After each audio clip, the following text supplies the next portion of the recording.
Coming up in the Bahamas tonight weekend, Sandals responds to last week's strike vote. And later on in sports, the Cat Island basketball wrap-up. The Bahamas tonight, the weekend edition, starts now. Now in HD.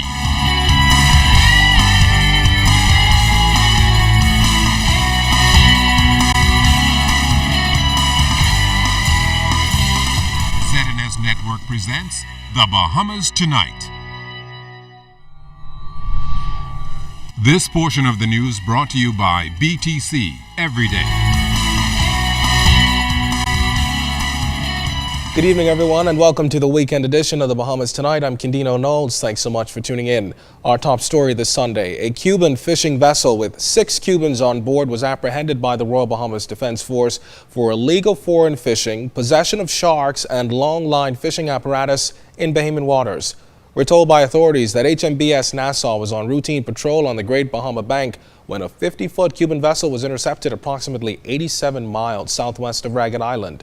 Upon further investigation by Nassau's boarding party, a quantity of scalefish, lobster, and sharks were discovered on board. The 6 Cuban nationals were detained and transported to the Coral Harbor base, along with their vessel and fisheries products, which were all handed over to authorities from the Department of Marine Resources and the Royal Bahamas Police Force for further processing. Last month, HMBS Nassau apprehended a fishing vessel from the Dominican Republic with approximately 40,000 pounds of fisheries products.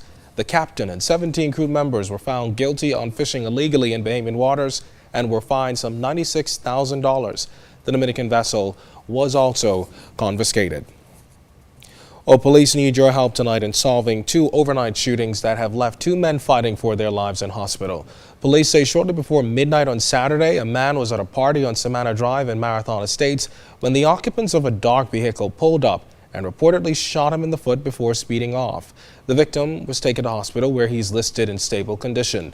In the second incident, a man was attending a party at Tobago Crescent early Sunday morning when the occupants of a white car pulled up and reportedly shot him in the shoulder and back before speeding off. The victim was transported to hospital where he is also listed in serious condition. Active police investigations continue.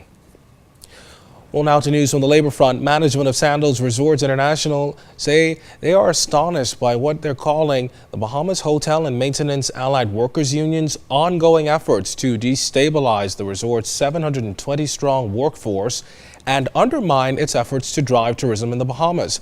In a press statement released today, management maintained this past Thursday every single union member was free to leave the resort without repercussions of any kind and visit the polling station, which was conveniently located just over a mile away and the shuttle buses provided.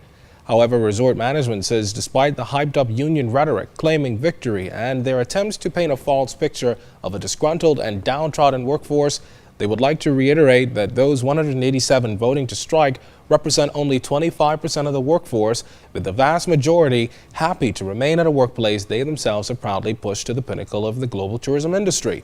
Management said it will work hard to ensure that those team members, along with the workforce as a whole, have a comfortable and inspiring place to come to work each day.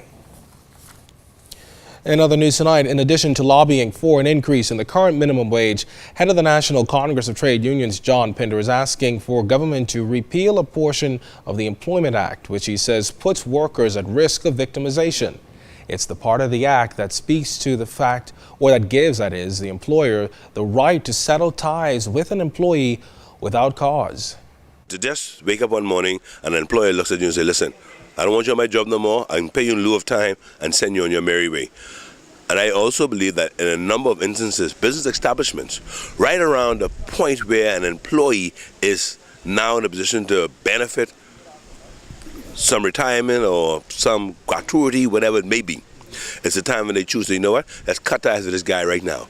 Let's take, for example, if after 10 years, one can get a percentage of their salary for the number of years they have served, and an employer wishes to not pay that, then they cut ties with you at 9 years and 11 months. And they would end the law to do that and not have to pay you what you're entitled to. So we think this is wrong. Well, another thing Mr. Pinder alluded to during an interview with us earlier this week at the weekly Rotary Luncheon meeting is what employers can consider for its long-standing employees. He says while some companies might not be able to give raises across the board, employers should look at offering more attractive benefits like profit sharing. We believe that because of the blood, sweat, and tears of employees, business establishments become very successful. Businessmen become multimillionaires. But I believe something is wrong if you work for a company 30, 40 years, and that company, let's say, grew from 1 million to 40 million. And then when you leave the scene, you can't even get $40,000. Something to me is wrong with that. While I know every person take a risk in putting their capital into an investment, but you share in causing that business establishment, you as an employee, cause that business establishment to be very successful. And so we believe that they ought to consider putting a portion of their profits aside to share among the employees. Meantime, Bahamas Union of Teachers President Belinda Wilson is claiming government is not only in breach of the Employment Act by asking expatriate teachers to be fingerprinted, but is also in direct violation of the Commonwealth Recruitment Protocol, which the 54 Commonwealth ministers signed off on in 2004. That protocol governs the hiring and subsequent treatment of expatriate teachers recruited from around the Commonwealth. And it states that the foreign teachers or the expatriate teachers should be treated no less favorably than the Bahamian teachers. And next year, the Bahamas is going to be hosting the Commonwealth Ministers of Education meeting. So how is it that you're hosting the Commonwealth Ministers where you're looking at best practices in the Commonwealth, and we are blatantly breaching the protocol that we would have signed off on 10 years ago? Well, President of Public Transport Association Ruben Ramming is encouraging public bus drivers to take seriously their duties. During a first in a series of meetings with road traffic and transport officials this week, Mr. Ramming reminded dozens of public bus drivers that they come into contact with the general public more than anyone else and outlined why their contributions are so important to the growth and development of this country. We move on average 90,000 trip movements a day. If you stack up what we do, we trump all those who come by boat. We trump all those who come by plane. We do more movements of souls in a year than anybody else. We are the true low-fare carrier. You are exposed to the Bahamian people more than almost anybody else. Activities observing National Heart Month in full gear. We've got that story and more when the weekend edition continues.